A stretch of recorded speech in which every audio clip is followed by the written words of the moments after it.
चलो guys, now let us have a look at some good examples of non uniform circular motion. देखो, पहले example में एक simple सा काम करते हैं। मान लो मेरे पास एक पार्टिकल है, सर्कुलर मोशन कर रहा है, रेस्ट से स्टार्ट करता है और मान लो आपको मैंने देता हूं कि इसकी speed is continuously increasing at the rate of 4 metres per second square. Question थोड़ा सा लिखते भी जाते हैं तो बेटर रहेगा। स्टार्ट कर रहा है ये रेस्ट से और आपको दिया है दैट इसकी speed increases at the rate of 4 metres per second square, ये आपको दिया है। और क्वेश्चन बड़ा सिंपल सा है, find the acceleration of this particle at t equal to 10 second. ठीक है, लिख देता हूं, find acceleration at t equal to 10 seconds. और सर्कल का रेडियस भी देना पड़ेगा, तो सर्कल का रेडियस मैं आपको दे देता हूं, कुछ भी ले लो, 2 मीटर्स ले लेते हैं सपोज। ये सिनेरियो है। Now note very carefully, non uniform circular motion का केस है बिकॉज क्लियरली बोला है कि भाई स्पीड इसकी इंक्रीज हो रही है एट अ सर्टेन रेट। आपने को निकालना है कि 10 सेकेंड बाद इसका एक्सेलरेशन कितना होगा। तो सबसे पहली चीज ध्यान रखना, नॉन यूनिफॉर्म सर्कुलर मोशन में अगर एक्सेलरेशन निकालने को आता है तो पहली चीज ध्यान रखना कि एक्सेलरेशन के दो कंपोनेंट्स होते हैं, एक सेंट्रिपिटल और दूसरा टेंजेंशियल, दोनों निकालने अपने को। अब देखो, सेंट्रिपिटल एक्सेलरेशन तो है v स्क्वायर बाय r, मतलब सेंट्रिपिटल एक्सेलरेशन पार्टिकल की इंस्टेंटेनियस स्पीड के ऊपर डिपेंड करता है या उसकी एंगुलर स्पीड पर डिपेंड करता है, वेयर एज जो टेंजेंशियल एक्सेलरेशन है ये होता है rate of change of speed के बराबर। तो अगर मान लो स्पीड कम भी है लेकिन वो तेजी से चेंज हो रही है तो टेंजेंशियल एक्सेलरेशन ज्यादा होगा। नाउ यहां पे इस क्वेश्चन में एक काम आपका आसान कर दिया है कि इन्होंने आपको ये बड़े क्लियरली दे दिया है कि इसकी स्पीड इंक्रीज होती है at the rate of 4 metres per second square. इसका मतलब है डायरेक्टली आपको बता दिया है टेंजेंशियल एक्सेलरेशन, तो टेंजेंशियल एक्सेलरेशन तो 4 मीटर्स पर सेकेंड स्क्वायर हो जाएगा। ये तो इंफॉर्मेशन आपको एक तरह से फ्री में मिल गई है। और बाकी अपने को सेंट्रिपिटल वाला निकालना आएगा, तो अब सेंट्रिपिटल निकालने के लिए आप देख लो, हमें पार्टिकल की स्पीड चाहिए। अब स्पीड आप देख लो, स्पीड किस तरह से निकालोगे आप ये देख लो कि आपको ये बोला है कि इंक्रीज ऑफ स्पीड जो है वो है 4 metres per second square. In other words, अगर dv by dt दिया है 4, तो you can easily see that dv can be written as 4 dt, और बस इसमें एक छोटा सा आप लगा दो इंटीग्रल, तो स्पीड आपको मिल जाएगी 4t प्लस कांस्टेंट। और हमें ये पता है कि ये कांस्टेंट आपका डिपेंड करेगा इनिशियल स्पीड पे, तो t इक्वल टू 0 पे इनिशियल स्पीड जो थी वो थी 0, तो कांस्टेंट भी हो जाएगा 0, तो पार्टिकल की स्पीड हो जाएगी आपकी 4t। ठीक है, एक तो ये इक्वेशन आ गई। और अब हमें t इक्वल टू 10 सेकेंड्स की बात करनी है। अब 10 सेकेंड पे अगर आप देखोगे तो स्पीड हो जाएगी 40 मीटर्स पर सेकेंड। और now you can very easily सी कि सेंट्रिपिटल एक्सेलरेशन आपको मिल जाएगा v स्क्वायर बाय r। तो v square means 1600, r means कितना दिया है आपको, r 2 मीटर्स, तो देयरफॉर 800 मीटर्स पर सेकेंड, वो that's huge. 800 metres per second square आपका सेंट्रिपिटल एक्सेलरेशन होगा। और यही मैं बात कर रहा था कि centripetal acceleration can give you very big values, और टेंजेंशियल एक्सेलरेशन बेचारा 4 है। और इंटरेस्टिंग बात यह है कि ध्यान से देखो, ये 4 ही रहेगा बिकॉज पार्टिकल जब तक घूमता रहेगा इसका rate of increase of speed तो सिर्फ 4 है, तो 80 तो हमेशा ही 4 रहेगा। लेकिन जैसे जैसे स्पीड बढ़ती जाएगी वैसे वैसे अगर आप देखोगे तो सेंट्रिपिटल एक्सेलरेशन बहुत बुरी तरीके से इंक्रीज होता जाएगा। इनफैक्ट शुरू में अगर आप देखो t इक्वल टू 0 पे, तो t इक्वल टू 0 पे पार्टिकल की स्पीड 0 थी, तो टेंजेंशियल एक्सेलरेशन तो अभी भी 4 था बिकॉज स्पीड 0 थी, but it was still increasing at 4 metres per second square rate. तो t इक्वल टू 0 पे acceleration totally 4 metres per second square था, there was no contribution from centripetal. लेकिन जैसे जैसे टाइम बीतता जाएगा 84 ही रहेगा, ac कंटिन्यूअसली इंक्रीज होता जाएगा। तो देयरफॉर अब आपको अगर मान लो सपोज टोटल एक्सेलरेशन चाहिए, तो ये देख लो कि टोटल एक्सेलरेशन को लिखने के कई तरीके हैं। टोटल एक्सेलरेशन को सिंपली हम लेटर a से डिनोट कर देते हैं। शुरू में आप चाहो तो a के साथ ब्रैकेट में टोटल भी लिख दो, बट ये अंडरस्टूड है कि अगर a बोला है तो उसका मतलब है कि ये टोटल एक्सेलरेशन होगा। तो टोटल एक्सेलरेशन हो जाएगा आपका 4 इंटू टेंजेंट का डायरेक्शन और 800 आपका माइनस आर कैप डायरेक्शन में है। माइनस मैंने पहले ही लगा दिया, तो let me just put r cap here. Acceleration को आप इस तरीके से लिख सकते हो, या कई बार अगर चाहिए रहता है तो ये खाली आपको मैग्नीट्यूड पूछते हैं। देखो वो डिपेंड करता है कि एग्जाम में जो क्वेश्चन आएगा उसमें ABCD ऑप्शन उन्होंने किस तरीके से लिखे हैं। तो अगर मान लो मैग्नीट्यूड पूछा है तो ये हो जाएगा आपका 4 स्क्वायर प्लस 800 स्क्वायर का अंडर रूट। अगर आपको मैग्नीट्यूड चाहिए तो मैग्नीट्यूड आप इस तरीके से लिख सकते हो, या कभी कभी ये लोग और इस तरीके से एंगल वैंगल पूछ लेते हैं। तो अब एंगल भी अगर आप देखते हो तो ऐसे बोल सकते हो कि ये ग्रीन वाला एरो 80 है, रेड वाला एरो AC होगा। फिगर मैं टू द स्केल नहीं बना रहा हूं because AC is much much much bigger than 80, लेकिन फिर भी अगर आपको AC और 80 का वेक्टर सम करके ये टोटल एक्सेलरेशन चाहिए तो यू कैन इजीली सी कि अब ये अगर आप देखते हो तो आपको यहां पे मिल जाएगा। मतलब अगर कभी कभी ये लोग एंगल भी पूछ लेते हैं कि व्हाट इज द, जैसे एक बार पूछा था इन्होंने what is the angle between velocity vector and acceleration vector. तो आप देख लो कि वेलोसिटी वेक्टर तो हमेशा ही टेंजेंट होता है, वेलोसिटी कभी और किसी डायरेक्शन में होती नहीं है। तो वेलोसिटी वेक्टर मतलब कि ग्रीन वाला एरो, और एक्सेलरेशन वेक्टर की मतलब ये वाला जो अभी मैंने ग्रीन वाला एरो बनाया है। तो एक्सेलरेशन और वेलोसिटी के बीच में अगर एंगल चाहिए तो हमारी फिगर के हिसाब से ये वाला जो एंगल होगा, मतलब जो 90 माइनस थीटा होगा वो एंगल हो जाएगा। बट एनीवे मान लो अगर अपने को अपना एंगल थीटा चाहिए तो you can now say that tan theta, figure में आप देखो tan theta will be this divided by that. Now you can see कि जो ये वाला डिस्टेंस है ये आपका वेक्टर है, इसकी लेंथ है 80 के प्रोपोर्शनल, तो दैट मीन्स 4 डिवाइडेड बाय 800, 1/200 अगर आप देखोगे तो एंगल भी निकाल सकते हो। ये सारी चीजें पूछते हैं, कभी वो आपको टोटल एक्सेलरेशन का मैग्नीट्यूड पूछ लेते हैं तो वो निकाल लो, कभी आपको कंपोनेंट्स पूछ लेते हैं, कभी आपको एंगल पूछ लेते हैं। तो जो आपको पूछा जाए वो टोटल एक्सेलरेशन के बारे में आप निकाल सकते हो। So that is how the things work. और देखते हैं, और एग्जांपल्स बनाते हैं, और एक क्वेश्चन लिख लो चाहे तो। देखो नेक्स्ट क्वेश्चन में मान लो सपोज अपने को अभी अपने पास लेटर से कि एक फैन है और मैं रूम में आता हूं और मान लो सपोज t इक्वल टू 0 के ऊपर मैं फैन को ऑन करता हूं। ठीक है, ध्यान रखना t इक्वल टू 0 पे फैन ऑन कर रहा हूं, इसका मतलब है कि इनिशियल एंगुलर स्पीड तो इसकी 0 है। अब इसके बाद आपको दिया है नेक्स्ट एग्जांपल में कि जो फैन है ये फैन रोटेट करता है और ये फैन मूव करता है with N angular acceleration 2t। Note carefully कि फैन का जो एंगुलर एक्सेलरेशन है वो मैंने आपको दिया है 2t। टाइम के साथ साथ एंगुलर एक्सेलरेशन इंक्रीज होता जा रहा है, ये एक्सेलरेशन है। और अब इसके बाद हमारा फाइनली क्वेश्चन ये है that find acceleration of a particle on the blade of fan at a distance of 20 centimeter from center at t equal to 2 second. Fan start होने के 2 सेकेंड बाद फैन के ब्लेड के ऊपर एक पार्टिकल है, चींटी वीटी कुछ तो भी बैठी है मान लो सपोज, हमें उसका एक्सेलरेशन निकालना है और इस तरीके से अभी अपने को प्रोसीड करना है। नाउ यू कैन इजीली सी कि यहाँ पे भी अपने को पता ही है कि नॉन यूनिफॉर्म सर्कुलर मोशन है बिकॉज अल्फा वगैरह आपको सब दिया है। तो हमें यहाँ पे भी एज यूजुअल AC और AT ये दोनों निकालने होंगे। तो वही पुराना ही प्रोसीजर है, कोई बहुत नई बात नहीं होगी। पहले एक काम करते हैं, जरा AT निकालने की बात करते हैं। देखो हमें ये पता है वैसे तो कि rate of change of speed तो होता है AT, लेकिन याद करो मैंने अभी जब फॉर्मूले दिखाए थे आपको तो उसमें मैंने ये भी बताया था कि AT का एक ऑल्टरनेट छोटा सा फॉर्मूला भी आप डिराइव कर सकते हो, R अल्फा। तो ये ध्यान रखना, कई बार ये लोग जो आपको जेई वगैरह में क्वेश्चंस आते हैं उसमें आपको ये देते हैं कि स्पीड किस रेट से इंक्रीज हो रही है, जैसा मैंने पिछले एग्जांपल में दिया था। तो वो तो आपका सीधे सीधे AT के बराबर होता है, लेकिन कभी कभी आपको ये भी ऐसे भी इंफॉर्मेशन देते हैं कि आपको एंगुलर एक्सेलरेशन दे देंगे, उससे आपको AT निकालना होगा। तो कोई दिक्कत नहीं है, निकाल लेंगे, कोई बड़ी बात नहीं है। अब अपन देखते हैं कि हमें t इक्वल टू 2 सेकेंड पे चाहिए। ठीक है, तो कोई दिक्कत नहीं है, t इक्वल टू 2 सेकेंड पे अगर आप देखो तो t इक्वल टू 2 सेकेंड को एक तो इधर डाल दो, t इक्वल टू 2 सेकेंड के ऊपर जो अल्फा है ये आ जाएगा आपका 2 इंटू 2 विच इज 4, ये तो आपका अल्फा आ जाएगा। अभी r देख लो, r का मतलब है डिस्टेंस फ्रॉम द सेंटर और ये 20 सेंटीमीटर दैट मीन्स 0.2 मीटर दिया है। तो ये सारी चीजें आप मिला दोगे तो ये हो जाएगा 0.8 metres per second square.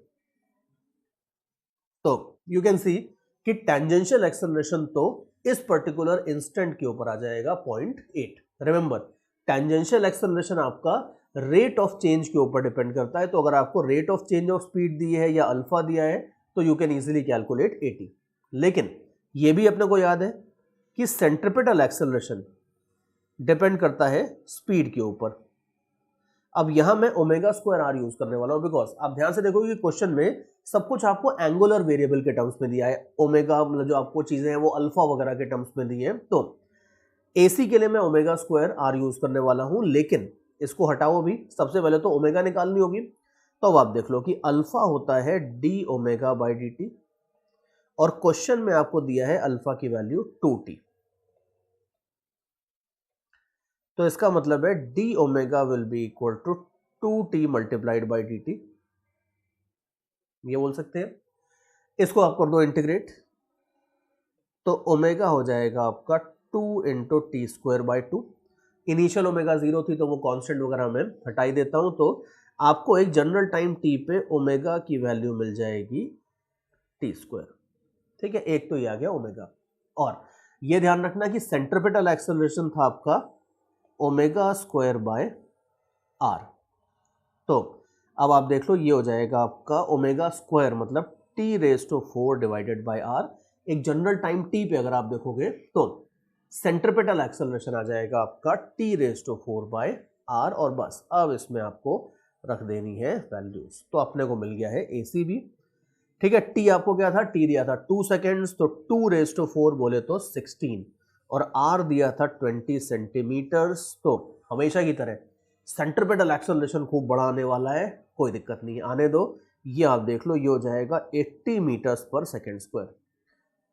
Now मैंने कोशिश करी थी अब की बार कि सेंट्रिपिटल एक्सेलरेशन ज्यादा बड़ा नहीं आए, लेकिन जैसे जैसे टाइम बीतता है सेंट्रिपिटल एक्सेलरेशन जीत ही जाता है, बड़ा हो ही जाता है, तो कांट रियली हेल्प इट। तो अब फाइनली आप देख लो, आफ्टर एवरीथिंग AC आ गया है अपने पास, AT आ गया है, तो अपने को अगर टोटल एक्सेलरेशन चाहिए तो हम इनका एज यूजुअल वेक्टर सम वगैरह कर सकते हैं। बाकी जनरली ये लोग मैग्नीट्यूड ही पूछते हैं, तो अगर मैग्नीट्यूड पूछोगे तो आपको मिल जाएगा AC square plus AT square under root, और ये हो जाएगा आपका 80 स्क्वायर 0.8 स्क्वायर अंडर रूट। और वैसे तो देखो, अगर एग्जाम में इस तरह की वैल्यूज आती हैं तो आपको अप्रोक्सीमेट करना है। जैसे अगर आप मान लो, वैसे एग्जाम में अगर इनको क्वेश्चंस देने हैं तो ये जनरली ऐसी वैल्यूज देते हैं कि AC और AT में से एक कोई भी एक चीज इतनी छोटी नहीं आती है, लेकिन अगर मान लो दे देते हैं ये आता है, तो यू कैन सी कि अगला स्टेप ये होगा कि आप ये देख लो कि अगर मैं 0.8 के होल स्क्वायर को नेग्लेक्ट कर दूं पूरी तरह से, तो ये हो जाएगा 80। तो आप ऑप्शंस देख लो। अब इसके बाद अगर मान लो ऑप्शंस ABCD जो दिए उसमें एक ऑप्शन है 80, अगला ऑप्शन है 40, फिर ऑप्शन है 160, 200, इस तरह के ऑप्शन है, तो आप 80 को मार्क करके आ जाओ, कोई प्रॉब्लम नहीं है। लेकिन अगर एक ऑप्शन आपको दिया है 80, फिर एक और ऑप्शन दिया है 80.01, इस तरह का कोई ऑप्शन दिया है, तो फिर आप समझ जाओ कि 80 से तो हल्का सा ज्यादा है। तो अब इसमें एग्जाम में it will be very silly कि अगर मान लो आप ये पूरा बिल्कुल इसके ऊपर आ जाओ कि नहीं अब तो मैं पूरा कैलकुलेट करके एग्जैक्ट वैल्यू निकालूंगा, नहीं निकालनी। एज अ स्मार्ट इंजीनियर जिस चीज की जितनी रिक्वायरमेंट होती है वहां पे अपन उतना ही काम करते हैं। तो अगर मान लो आपको ऑप्शंस में 80 और 80.001 इस तरह का ऑप्शन दिया है, तो फिर आपको ये 80.001 मार्क करना होगा। लेकिन हाँ, अब अगर मान लो वैसे एग्जाम में ऐसा करेंगे नहीं, लेकिन अगर हम एग्जाम में ऐसा दे देते हैं 80.01, 80.02 इस तरह के ऑप्शंस दे देते हैं, which will this is something that they will never do. But अगर ऐसा दिया है तो फिर आपको कैलकुलेट करना पड़ेगा, बट अदरवाइज आप बस इतना देख लो कि 80 से हल्का सा ज्यादा आपका आंसर आएगा, and that is it, finished. तो ये बात है, AC AT को कंबाइन करके टोटल एक्सेलरेशन हम इस तरीके से निकालते हैं, and so on and so fourth. एक मैं आपको अच्छा एग्जांपल और करवाता हूं इसके ऊपर। देखो, ये दो एग्जांपल से अपने थोड़े थोड़े कंसेप्ट तो बिल्ड हो गए होंगे। Now let me take you further and let me give you another example here. See, अभी ध्यान से सुनना, इस क्वेश्चन का जो नेक्स्ट एग्जांपल है इसकी वर्डिंग्स बड़ी इंपॉर्टेंट है, तो ध्यान से सुनना। पहले मैं आप बोल के बताऊंगा आपको वर्डिंग्स, फिर मैं लिख भी दूंगा। यहाँ पे वर्डिंग्स ये है कि there is a particle, this particle is performing circular motion such that acceleration is always at an angle of 45 degrees with velocity। ठीक है, मैं लिख देता हूं अभी यहां पे, acceleration is always at an angle of 45 degrees with velocity। ठीक है, ये आपको गिवन है। और अब इसके बाद बाकी क्वेश्चन ये है, calculate its acceleration, calculate its total acceleration at time t। तो फाइंड को बार बार मैं फोर्स बना देता हूं, तो find total acceleration at time t। ये मान लो सपोज अपना क्वेश्चन है, इनिशियल वेलोसिटी वगैरह दे देता हूं, मान लो सपोज t इक्वल टू 0 पे वेलोसिटी की वैल्यू v0 थी, सर्कुलर मोशन का रेडियस r है, ये सब तो अपन एज्यूम कर ही लेते हैं, ये सिनेरियो है। वापस रिपीट करता हूं एक बार क्वेश्चन ये है कि एक पार्टिकल सर्कुलर मोशन कर रहा है और वो इस तरीके से सर्कुलर मोशन कर रहा है कि उसका एक्सेलरेशन हमेशा वेलोसिटी के साथ 45 डिग्री का एंगल बनाता है। इनिशियल वेलोसिटी वगैरह सब आपको दे रखी है और क्वेश्चन ये है कि इसका एक्सेलरेशन जनरल टाइम t पे कितना होगा, ये अपने को निकालना है। अब क्या करेंगे, देखो अब तक हम 2 एग्जांपल्स देख चुके हैं, थ्योरी देख चुके हैं, हमारा एक बेसिक आइडिया तो बन चुका है कि सर्कुलर मोशन के क्वेश्चंस में करना क्या होता है। तो सबसे पहले तो देखो फिगर बना लो। आपको ये पता है कि जो टोटल एक्सेलरेशन होता है वो at और ac का वेक्टर सम करके आता है, और वेलोसिटी अगर आप देखोगे तो वेलोसिटी हमेशा at के डायरेक्शन में के लाइन के अलॉन्ग रहती है। तो अगर क्वेश्चन में आपको बोला है कि total acceleration, now look at this green line here, light green colour से, टोटल एक्सेलरेशन अगर वेलोसिटी के साथ, sorry late me just make it again, total acceleration अगर वेलोसिटी के साथ हमेशा 45 डिग्री का एंगल बना रहा है, तो इसका मतलब ये है कि ये वाला जो वेक्टर है ये यहां से अगर 45 डिग्री है हमेशा, तो आप tan 45 डिग्रीज ले लो। किसी भी इंस्टेंट के ऊपर आप बोल सकते हो tan 45 degrees will be equal to, tan 45 degrees will be equal to this divided by this, that means this will be equal to AC upon AT। और हमें पता है कि tan 45 डिग्रीज तो 1 होता है। इसका मतलब है कि जो लाइन मैंने आपको शुरू में बोली थी, पहली लाइन, उसका अल्टीमेटली मैथमेटिकली स्पीकिंग मीनिंग ये बनता है कि ये पार्टिकल बड़े ध्यान से ऐसे मूव कर रहा है कि इसका AC और AT दोनों हमेशा इक्वल है। ये बात है, तो इन दोनों को इक्वल कर दो, किसी भी इंस्टेंट पे AC और AT ये दोनों आपके इक्वल रहेंगे। अब अगर AC और AT इक्वल है तो आप देख लो AC की वैल्यू क्या होती है, किसी भी जनरल टाइम पे देखोगे तो AC हो जाता है v²r/r और AT हो जाता है dv/dt। तो इंटरेस्टिंग बात ये निकल के आती है, जो हमने वर्ड्स में दिया था इंफॉर्मेशन, उसको मैथमेटिक्स में अगर कन्वर्ट करते हो तो आपका ये बन जाता है इक्वेशन। ये मैथमेटिकल इंटरप्रिटेशन है उस लैंग्वेज का। And once you get to that, after this you can see कि हमारी गाड़ी अब आगे चलेगी आराम से, बिकॉज ये इक्वेशन जो बन रही है, इस इक्वेशन में आप देख लो dv के साथ अगर v² को फिट कर दिया जाए, मतलब कुछ इंटीग्रेशन वगैरह के डायरेक्शन में मैं जा रहा हूं, तो हम आगे इस इक्वेशन को सॉल्व कर सकते हैं। तो आगे अब मैं आपको लेके चलता हूं। You can see that dt is equal to, या चलो 1/r इधर रहने देते हैं, dt के साथ किसी को तो डाल देते हैं, r तो वैसे भी कांस्टेंट है, तो this is equal to v⁻⁻² dv, और इसके बाद आप कर दो दोनों साइड पे इंटीग्रेट। ठीक है, अभी देखो dt/r अगर करोगे तो ये हो जाएगा t/r, v⁻⁻² का इंटीग्रल हो जाएगा v⁻⁻1/-1, फ्री में आता है इंटीग्रेशन कांस्टेंट, वो तो हम लगा ही देंगे। तो ये बन जाती है आपकी इक्वेशन। थोड़ा सा अच्छे से लिख लो, तो t/r is equal to -1/v+c, और हमें पता है कि इनिशियल वेलोसिटी अपने को दी है v0, तो t इक्वल टू 0 पे वेलोसिटी थी v0, तो कांस्टेंट अगर आप देखोगे तो ये हो जाएगा 1/v0। ठीक है, ये लिख लेते हैं, कांस्टेंट हो जाता है आपके पास 1/v0। तो देख लो, बाकी सिंपल कैलकुलेशंस ही हैं, सो let me go ahead with them and finish them of. आगे हमें मिल जाता है, कांस्टेंट को वापस डाल दो इक्वेशन में, तो t/r is equal to -1/v plus 1/v0। ये तो हमें कुछ इक्वेशन मिल गई है। अब लेकिन अब जरा एक सेकंड रुक के सोचते हैं कि हमें निकालने को क्या बोला था। क्वेश्चन में इन्होंने हमें निकालने को बोला था कि भाई इस पार्टिकल का एक्सेलरेशन कितना होगा एट टाइम t। अब देखो, एक्सेलरेशन हमें पता है कि सेंट्रिपेटल और टेंजेंशियल का वेक्टर सम होगा, और दोनों इक्वल भी हैं, तो मतलब AC या AT में से कोई भी एक चीज निकाल लोगे तो आपका काम हो जाएगा। और AC हमें ऑलमोस्ट मिल गया है, बिकॉज देखो हमें पता है कि AC होता है पार्टिकल की स्पीड के ऊपर डिपेंडेंट, तो स्पीड हमें ऑलमोस्ट मिल गई है यहाँ पे, तो बस स्पीड थोड़ा सा निकाल के उससे हम आगे AC निकाल लेंगे। So let me just go ahead with the calculations. 1/v is equal to this. अब ये कैलकुलेशन तो वैसे खुद भी कर लो, कोई प्रॉब्लम नहीं है। तो v हो जाएगा आपका v not r upon r minus v not t। ये तो हो जाती है पार्टिकल की speed at a time t। और ac आपके पास आ जाएगा v square by r, so this will be v not square r this. ये आपके पास आ जाएगा AC। ठीक है, सेंट्रिपेटल एक्सेलरेशन तो आपके पास आ गया है इतना। अब हमें आगे क्या करना है? आगे हमें ऑनेस्टली आपको ज़्यादा कुछ नहीं करना है, because we know very well कि टोटल एक्सेलरेशन निकालना था।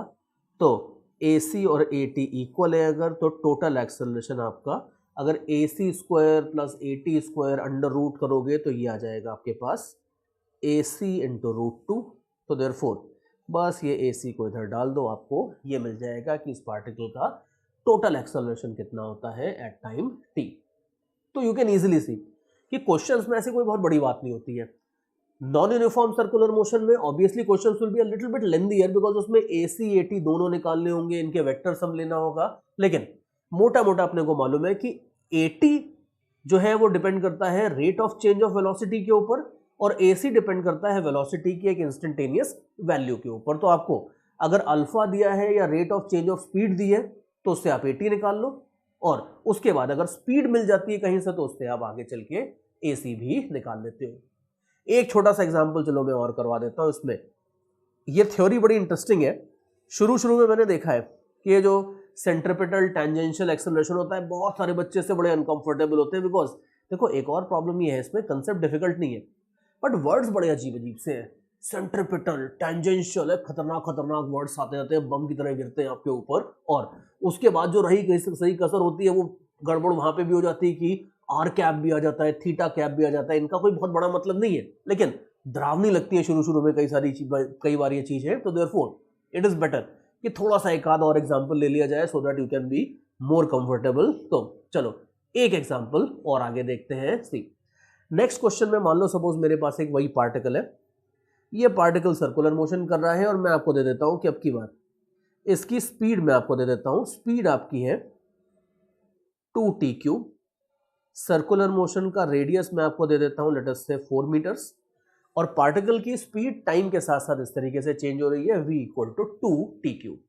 ये सिनेरियो है, रेडियस वेडियस सब दे दिया, और क्वेश्चन बड़ा सिंपल सा है, चाहे तो आप खुद भी अटेम्प्ट कर लो। Find magnitude of acceleration at t equal to 1 second. t equal to 1 second पे इसके एक्सेलरेशन का मैग्नीट्यूड अपने को निकालना है। तो देखो निकाल लेते हैं मैग्नीट्यूड, कोई बड़ी बात नहीं है। अब हमें ये देखो यहां तक तो पता ही चल गया कि AC और AT सब निकालने होते हैं।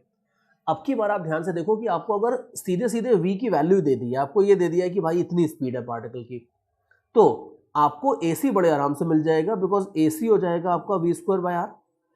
अब आप देख लो कि v स्क्वायर बाय r मतलब v का वैल्यू है 2t3, इसका whole square divided by r, और t भी आपको 1 दे दिया है, तो t की वैल्यू आप 1 डाल दोगे तो ये हो जाएगा आपका 2 स्क्वायर बोले तो 4 और r बोले तो 4, यानी कि AC आ रहा है आपकी बार 1 मीटर्स पर सेकेंड स्क्वायर। एक चीज तो ये आ गई।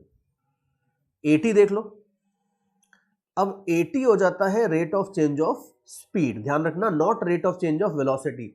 Rate of change of velocity तो टोटल एक्सेलरेशन होता है, rate of change of speed अगर आप देखोगे तो होता है AT। तो अब आप देख लो स्पीड है आपकी नहीं मतलब पार्टिकल की, ये बस स्पीड की वैल्यू डालो और उसको डिफरेंशिएट कर दो, वेरी इजी। तो you will see 6t square, ये हो जाता है आपके पास AT, और टाइम अपने को दिया था t इक्वल टू 1 सेकेंड, तो t इक्वल टू 1 सेकेंड के ऊपर देखोगे तो 6 मीटर्स पर सेकेंड स्क्वायर आ जाता है AT। और अब की बार I am very happy because AT अब की बार AC से ज्यादा है। पिछली 2 बार जो प्रॉब्लम फ्रेम कर रहा था, मेरी कोशिश ये थी कि दोनों आसपास आ जाए, लेकिन AC जीत रहा था बड़े मार्जिन से। अब की बार आप देख लो, अब की बार ये दोनों कुछ हद तक तो कंपेरेबल है। और at the end of the day अगर आपको टोटल एक्सेलरेशन चाहिए तो AC square plus AT square under root कर दो, 1 प्लस 36 अंडर रूट बोले तो √37 मीटर्स पर सेकेंड स्क्वायर। ये आपके पास उस पार्टिकल का टोटल एक्सेलरेशन आ जाएगा। तो नॉन यूनिफॉर्म सर्कुलर मोशन की थ्योरी हमने देखी है, सेंट्रिपेटल और टेंजेंशियल एक्सेलरेशन की हमने बात करी है, इनका फिजिकल इंटरप्रिटेशन देखा है कि सेंट्रिपेटल एक्सेलरेशन डायरेक्शन के अंदर जो चेंज होता है उसको रिप्रेजेंट करता है और टेंजेंशियल एक्सेलरेशन वेलोसिटी के मैग्नीट्यूड के अंदर जो चेंज होता है उसको रिप्रेजेंट करता है। वन डायमेंशनल मोशन के अंदर खाली एक तरह से अगर आप देखो तो AT होता था, यूनिफॉर्म सर्कुलर मोशन के अंदर अगर आप देखो तो खाली AC होता था, और non uniform circular motion in दोनों को कंबाइन करके आता है। और फिर उसके बाद फाइनली भी हमने थोड़ा एग्जांपल्स वगैरह करके ये आइडिया तो हमने थोड़ा पक्का अभी तक कर लिया है। और आगे देखते हैं, और अब इसके आगे मैं थोड़ा सा आपको एक डेरिवेशन के ऊपर वापस लेके चलता हूं। जो हमने सेंट्रिपेटल और टेंजेंशियल एक्सेलरेशन वाली डेरिवेशन देखी थी वो हमने अपने एक तरीके से देखी थी डायग्राम वायग्राम बना के, लेकिन पोलर कोऑर्डिनेट से अगर आप चाहो तो उसको बड़े इंटरेस्टिंग तरीके से डिराइव कर सकते हो। मैं शुरू में डराना नहीं चाहता था, इसलिए मैंने पोलर कोऑर्डिनेट्स वाली डेरिवेशन शुरू में नहीं दी थी, लेकिन अब जब प्रैक्टिस हो गई है, कॉन्फिडेंस बन गया है, कंसेप्ट आपके क्लियर हो गए हैं, तो अब वो जो सेम AC AT वाली डेरिवेशन थी उसको मैं आपको एक बार पोलर कोऑर्डिनेट के पॉइंट ऑफ व्यू से भी करके दिखाता हूं। तो चलो देखते हैं ये पोलर कोऑर्डिनेट वाली डेरिवेशन क्या होती है। सी स्टार्टिंग वही रहेगी कि मान लो एक particle non uniform circular motion कर रहा है, एक जनरल टाइम t पे इसकी वेलोसिटी कुछ भी इस तरह से होगी। नाउ नोट केयरफुली कि सर्कुलर मोशन की अच्छी बात यह है कि वेलोसिटी का डायरेक्शन हमेशा थीटा कैप ही रहता है। बड़ा सिंपल सा डायरेक्शन है, कोई आई कैप जे कैप की तरह आपको रिजॉल्व करने के चक्कर में पड़ना नहीं होता। तो पार्टिकल की स्पीड v है और डायरेक्शन है थीटा कैप। अब इसको जरा डिफरेंशिएट कर देते हैं। एक्सेलरेशन अगर आप देखो तो ये हो जाएगा dv/dt। बट अब की बार थोड़ा सा ध्यान रखना, सी पोलर कोऑर्डिनेट्स की डेरिवेशन बहुत आसान होती है। बस एक बार अगर पोलर कोऑर्डिनेट्स के थोड़े बेसिक रूल समझ जाओ तो these derivations are all very simple and straightforward. अब जब आप इसको डिफरेंशिएट करोगे तो ये ध्यान रखना कि प्रोडक्ट रूल लगेगा, बिकॉज अब की बार स्पीड कांस्टेंट नहीं है कि मैं उसको ऐसे सीधे बाहर ले लूंगा, तो कोई दिक्कत नहीं, अपन डरते तो है नहीं, लगा देंगे पोलर कोऑर्डिनेट्स। तो एक बार थीटा कैप को बाहर रखो और ये dv/dt कर दो, और दूसरी बार v को बाहर रखो और थीटा कैप का डेरिवेटिव ले लो। सिंपल। अब आप देखो कि dv/dt अगर आप देखोगे तो ये वही होता है rate of change of speed. तो ये जो फर्स्ट वाला टर्म है इसको तो हम ज्यादा कुछ टच नहीं करने वाले, इसको तो हम नीचे एज इट इज कॉपी करने वाले हैं, बिकॉज आप थोड़ा ध्यान से देखो कि ये dv/dt into theta cap is nothing but tangential acceleration, because direction इसका क्या है थीटा कैप बोले तो टेंजेंट, और मैग्नीट्यूड कितना है rate of change of speed. तो ये जो फर्स्ट वाला टर्म आ गया है ये और कुछ नहीं है, ये आपका टेंजेंशियल एक्सेलरेशन है। तो इसको तो हम एज इट इज रख देते हैं, आगे इसमें कुछ भी करने की जरूरत नहीं है। और v इंटू जो दूसरा वाला टर्म था, ये वाले टर्म को आप देख लो, ये वाले टर्म को देखो, इसका डेरिवेटिव जो आप ले रहे हो थीटा कैप का, ये तो हमने अभी अभी जो सेंट्रिपेटल एक्सेलरेशन की जो डेरिवेशन थी उसमें हमने इसको डिफरेंशिएट किया ही था, तो वो रिजल्ट में एज इट इज लेके आ जाता हूँ। d theta cap by dt अगर आप देखोगे तो इसका डायरेक्शन ये होता है और मैग्नीट्यूड ये होता है, तो देयरफॉर ये हो जाएगा आपका, अब प्लस नहीं आएगा, अब आएगा माइनस, या चलो प्लस ही लिखते हैं, इसका डायरेक्शन आ जाएगा minus r cap multiplied by v omega. और अब आप खुद ही देख लो कि ये सेकंड वाला टर्म और कुछ नहीं है, बिल्कुल विशुद्ध रूप से AC है, तो ये AC हो गया, ये AT हो गया, और सारी की सारी चीजें आपकी बड़े आराम से आ जाती है। तो यू कैन इजीली सी कि अगर आप पोलर कोऑर्डिनेट से जा रहे हो तो सर्कुलर मोशन बहुत आसान हो जाता है, बिकॉज सर्कुलर मोशन नेचुरली अगर आप देखो तो पोलर कोऑर्डिनेट से बिल्कुल नेचुरली आता है। और आगे चल के यहाँ तो चलो फिर भी जेई लेवल पे हम पोलर कोऑर्डिनेट्स का बहुत ज्यादा यूज नहीं करते हैं, but once you get into IITs वहां पे अगर आप सर्कुलर मोशन टाइप का कोई भी क्वेश्चन करोगे तो जो भी प्रॉब्स हैं वो कार्टेशियन कोऑर्डिनेट की बात ही नहीं करेंगे, वो शुरू से अंत तक पोलर कोऑर्डिनेट्स लेके चलेंगे और बहुत स्मूथली और आराम से आपकी चीजें हो जाएंगी। बस हाँ ये जरूर है कि शुरू के कुछ रिजल्ट्स याद होने चाहिए, थोड़ी अंडरस्टैंडिंग होनी चाहिए। जैसे अब यहाँ पे आप देख लो कि ये थीटा कैप का जो डेरिवेटिव था, सॉरी मैं यहाँ पे कैप लगाना भूल गया था इस जगह पे, तो मैंने अभी लगा दिया है। ये जो थीटा कैप का डेरिवेटिव था, अच्छा नहीं सॉरी कैप नहीं लगेगा, ऑलराइट फाइन। तो थीटा कैप का डेरिवेटिव अगर आपको निकालना आता है तो आपका काम आराम से हो जाएगा, और उसमें थोड़ी सी बस ये है कि जैसे जैसे आप प्रैक्टिस करते जाओगे आपको छोटे छोटे रिजल्ट्स याद हो जाएंगे। अगर आपको याद है कि थीटा कैप का डेरिवेटिव का डायरेक्शन होता है ये और मैग्नीट्यूड होता है ये, इसी तरीके से आर कैप वेक्टर है, अभी हम उसका डिफरेंशिएशन नहीं कर रहे लेकिन आगे चल के करेंगे। तो आर कैप का डेरिवेटिव लोगे तो उसका मैग्नीट्यूड यही आता है और डायरेक्शन आपका थीटा कैप आ जाता है। ये छोटे मोटे रिजल्ट्स याद है तो पोलर कोऑर्डिनेट में आप बहुत स्मूथली और बहुत अच्छे से चीजें कैलकुलेट कर सकते हो।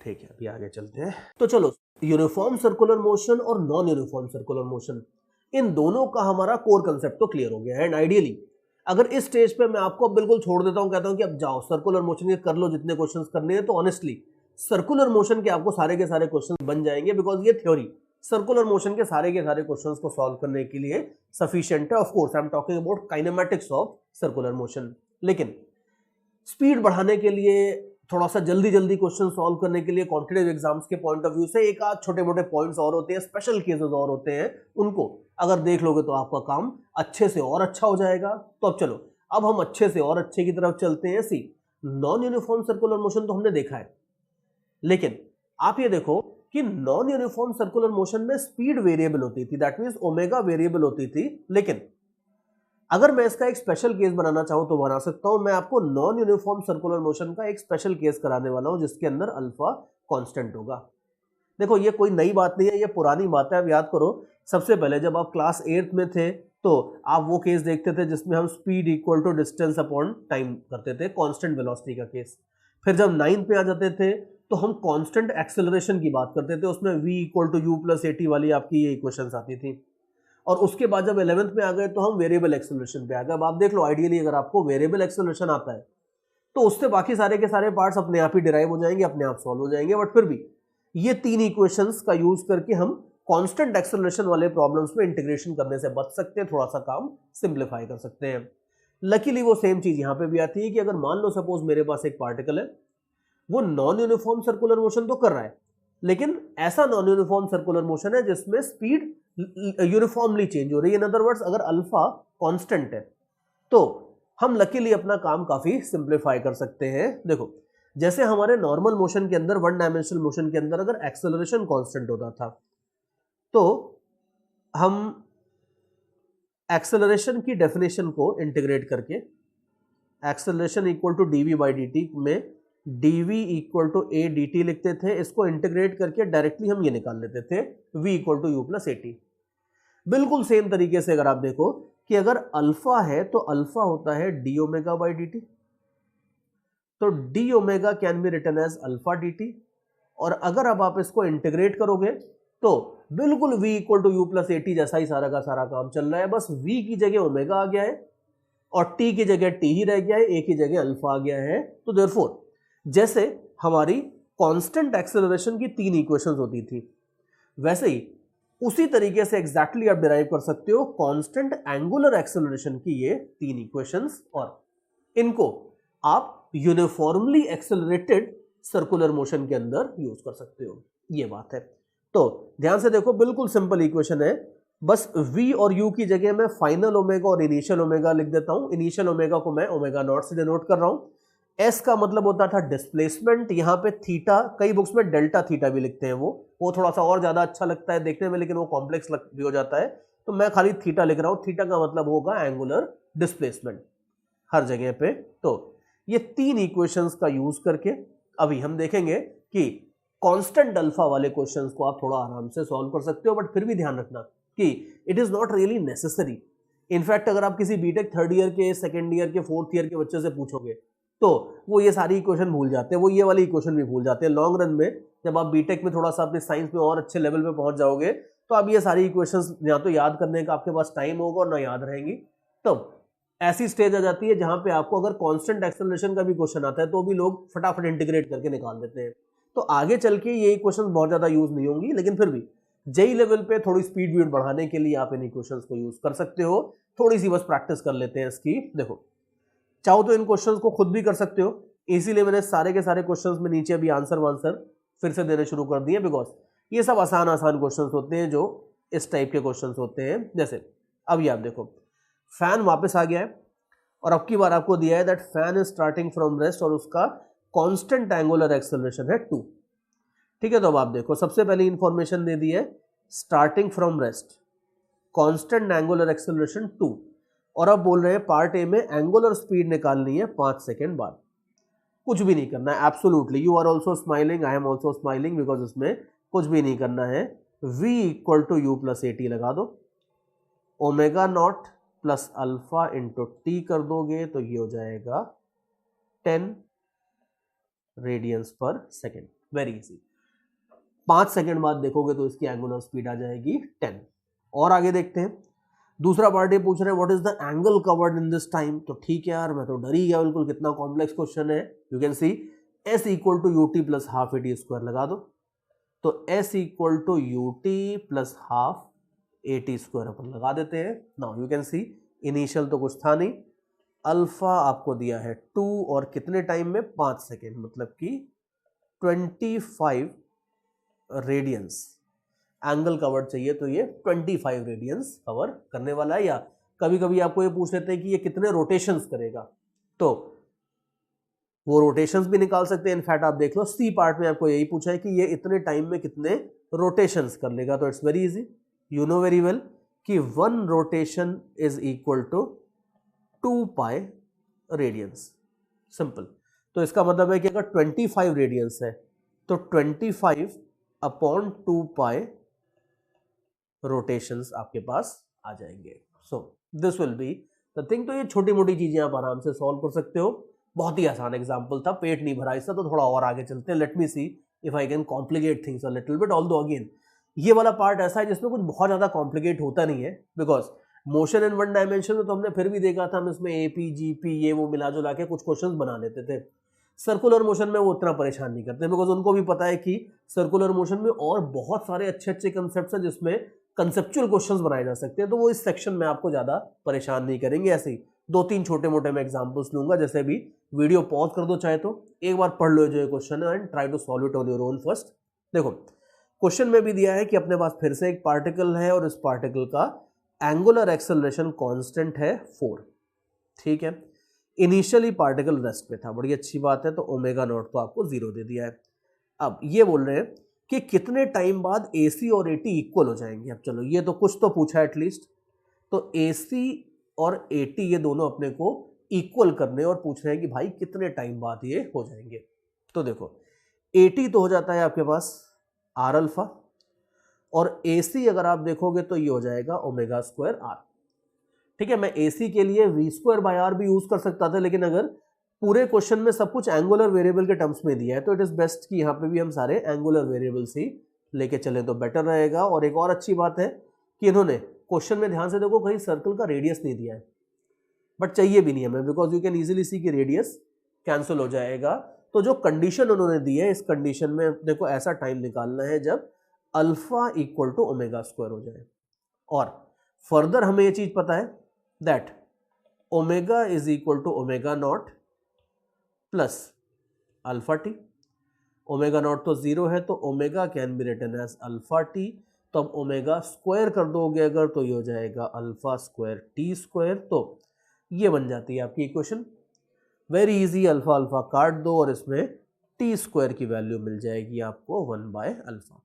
अब आप देख लो अल्फा आपको दिया है एंगुलर एक्सेलरेशन 4, तो टी का वैल्यू हो जाएगा 1/2 बोले तो 0.5 सेकेंड्स, वेरी इजी।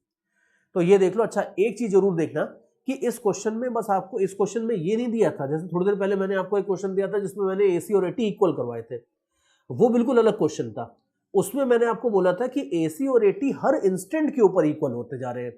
यहां पे ऐसा कुछ नहीं बोला है, यहां पे इन्होंने बोला है कि एक पर्टिकुलर टाइम आएगा जब दोनों इक्वल होंगे। हो सकता है कि उसके पहले AT ज्यादा हो या AC ज्यादा हो, बाद में उल्टा हो जाए, लेकिन एग्जैक्टली इस टाइम पे दोनों इक्वल होंगे। हर टाइम पे दोनों इक्वल बिल्कुल नहीं होंगे। अदरवाइज तो अगर वो हर टाइम पे इक्वल होते तो याद करो उस क्वेश्चन में तो हमारे पास कांस्टेंट टेंजेंशियल एक्सेलरेशन वगैरह आ ही नहीं रहा था, उस केस में अल्फा कांस्टेंट होगा ही नहीं। बट यहाँ पे this is a much simpler problem and you can solve it like this.